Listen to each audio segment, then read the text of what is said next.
அதிகபட்சமா எனக்கு ஒரு சில படத்துல ஒரு 2, 3 சீன் வந்து பார்த்தீங்கன்னா, கூஸ் பம்ப் சீன்ஸ் ஆகும்.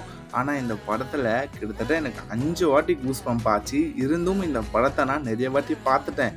திரும்ப பார்க்கும்போதும் அந்த கூஸ் பம்ப்பான சீன்ஸ் எனக்குள்ள வரும்போது, ஐ ஃபீல் பெட்டர். ஸோ, கல்கி 2898 ஏடி இந்த படம் வரும்போது ஒரு பிரம்மாண்டமான ஹைப் இருந்துச்சுங்க இந்த படத்துக்கு. படம் அப்படி இருக்கு, இப்படி இருக்குன்னு படம் வந்து எல்லாரையும் சாட்டிஃபிகேஷன் பண்ணுச்சு. அதுக்கான வசூலையும் அடைஞ்சுது. ஒரு 1180 கோடி வந்து இந்தியாவுல மட்டும் கலெக்ஷன் எடுத்தாங்க. ஸோ, இந்த படத்துடைய பட்ஜெட் 600 கோடி. ஸ்டோரிலாம் நான் சொல்ல விரும்பல. படத்த நீங்க செக் பண்ணி பாருங்க. ஒரு பிரம்மாண்டமான படம். Seriously I love this movie. Part 2க்காக ஈகரா வெயிட் பண்ணிட்டு இருக்கேன். எப்போ வரும்னு தெரியல. ஃபியூச்சர்ல கண்டிப்பா பார்ப்போம். ஸோ, படம் கைஸ் பிரம்மாண்டமா இருக்கு, வெறித்தனமா இருக்கு, பிளாஸ்ட்டா இருக்கு. இந்த கல்கி. ஆனா பிரபாஸ் தாங்க இந்த இந்தியாவிலேயே ரொம்ப பெரிய ஆக்டர். நம்ம பிரபாஸ் மட்டும் தான். அதுல எந்தவித கருத்து வேறுபாடுமே இல்ல. Love you guys. பை.